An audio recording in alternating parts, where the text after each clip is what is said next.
Pernah kepikiran nggak sih, adakah sesuatu di dunia ini yang benar-benar mutlak?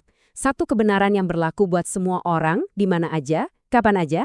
Nah, hari ini kita bakal coba bedah salah satu pertanyaan filosofis terbesar yang pernah ada.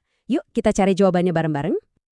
Nah, ini dia nih pertanyaan utamanya. Sebuah dilema yang udah bikin pusing para filsuf, ilmuwan, dan pemikir hebat selama ribuan tahun. Apa jangan-jangan semuanya itu cuma soal sudut pandang aja? Atau sebetulnya ada satu jangkar kokoh yang bisa kita sebut sebagai kebenaran mutlak? Menariknya, materi yang kita bahas hari ini menawarkan dua jalan yang beda banget buat nemuin jawabannya. Anggap aja kita mau mendaki gunung nih. Ada dua jalur. Satu jalur yang terjal, penuh hitung-hitungan logika murni, kita sebut ini pemahaman awal. Satunya lagi jalur yang lebih santai, lewat pengalaman pribadi kita. Ini kita sebut pemahaman akhir. Ini dia peta perjalanan kita hari ini. Pertama, kita bakal coba jalur logika. Kedua, kita susuri jalur pengalaman. Ketiga, kita lihat di mana kedua jalur ini ketemu. Dan yang terakhir, ada satu pertanyaan buat kamu renungkan. Udah siap? Yuk kita mulai. Oke, kita masuk ke jalur pertama, logika. Anggap aja ini kayak pemanasan otak. Semacam pembuktian matematis yang dingin, to the point, dan presisi. Inilah yang disebut oleh sumbernya sebagai pemahaman awal. Alat utama kita di jalur ini namanya pembuktian kontradiksi. Kedengarannya agak ribet ya, tapi sebenarnya simpel kok. Gini deh, bayangin kita jadi detektif. Kita coba berasumsi kalau si A bukan pelakunya. Tapi, kok dia bukan pelakunya, kok alibinya aneh? Kok semua bukti jadi nggak nyambung? Nah, karena asumsi awal kita justru bikin semuanya jadi mustahil, kesimpulannya pasti kebalikannya. Si A pasti pelakunya. Itulah yang mau kita coba sekarang. Coba deh perhatiin alurnya di sini. Kita mulai dari langkah pertama. Anggap aja kebenaran mutlak itu nggak ada. Oke? Ini langsung bawa kita ke langkah kedua. Artinya, nggak ada yang namanya kepastian sama sekali. Nah kalau gitu, lanjut ke langkah ketiga. Apa bedanya dong antara yang mungkin sama yang mustahil? Semuanya jadi abu-abu. Akibatnya apa? Langkah keempat. Kontradiksi bisa terjadi.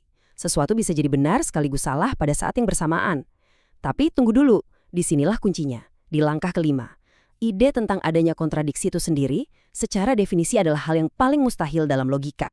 Jadi, ini tuh kayak main Jenga. Anggapan kebenaran mutlak itu tidak ada adalah balok paling bawah. Begitu kita tarik balok itu, seluruh menara argumen kita langsung ambruk jadi paradoks yang nggak masuk akal. Satu-satunya cara supaya logikanya tetap kokoh, ya kita harus terima fondasinya. Kebenaran mutlak itu harus ada. Nah, inilah kesimpulan dari jalur pemahaman awal. Oke, cukup dengan logika yang dingin tadi. Sekarang kita pindah ke jalur kedua, jalur yang jauh lebih hangat dan personal.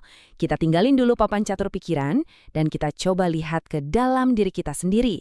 Selamat datang di jalur pengalaman, atau yang kita sebut sebagai pemahaman akhir. Yuk, kita coba lakukan eksperimen pikiran bareng-bareng. Lupain sejenak semua argumen logika tadi. Coba sekarang benar-benar rasain. Gimana rasanya kalau di dunia ini nggak ada satupun kebenaran mutlak? Kalau semuanya relatif, kira-kira apa sih yang masih tersisa? Disinilah letak uniknya. Bahkan saat kamu mencoba menyangkal segalanya, ada satu hal yang nggak mungkin bisa kamu sangkal, yaitu kesadaranmu sendiri.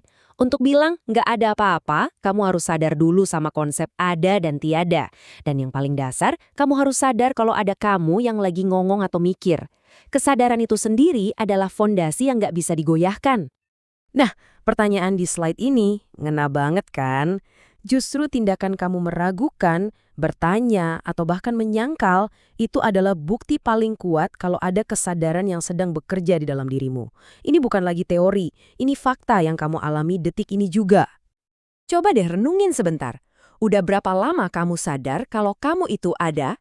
Ini kan bukan sesuatu yang kadang muncul, kadang hilang. Kesadaran ini selalu ada. Sejak kamu bisa mengingat, sampai sekarang, kesadaran inilah benang merah yang menyatukan seluruh hidupmu. Nah, argumennya sampai pada timbangan ini. Di satu sisi ada keraguan, ada teori, ada spekulasi dari orang lain di luar sana. Di sisi lain ada pengalaman langsungmu, kesadaran konstan akan keberadaan dirimu yang udah kamu rasain seumur hidup. Kira-kira mana yang timbangannya lebih berat buat kamu? Inilah jangkar dari jalur kedua kita. Kesimpulan pemahaman akhir adalah kesadaranmu akan keberadaan dirimu sendiri, itulah bentuk kebenaran mutlak yang paling personal dan paling nyata. Kamu nggak perlu membuktikannya ke orang lain karena kamu mengalaminya setiap saat. Oke, Kita udah ngelewatin jalur logika yang dingin dan jalur pengalaman yang personal. Sekarang, waktunya kita lihat di mana kedua jalan yang kelihatannya beda banget ini ternyata bertemu di puncak yang sama. Coba lihat rangkuman simpel ini, jalur logika atau pemahaman awal secara abstrak dan dari luar membuktikan kalau kebenaran mutlak itu harus ada. Sementara itu, jalur pengalaman atau pemahaman akhir dari dalam diri kita membuat kita sadar kalau kebenaran mutlak itu bisa dialami.